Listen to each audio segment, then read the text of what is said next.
अगर औरत को रोने के लिए कंधा मुयस्सर ना हो तो वो मजबूत हो जाती है, महताज नहीं रहती।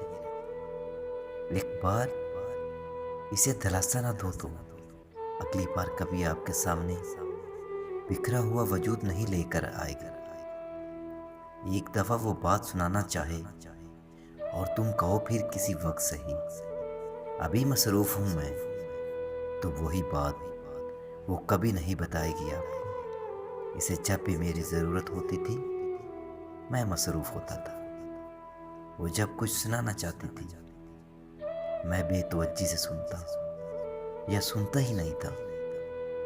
नतीजा वही हुआ, इसने कहना छोड़ दिया। वो मजबूत हो गई थी, वो मेरी महताज नहीं रही थी, इसे अकेले रहना आ गया था। औरत महताज नहीं होती, बहुत मजबूत होती, बहुत मजबूत होती है।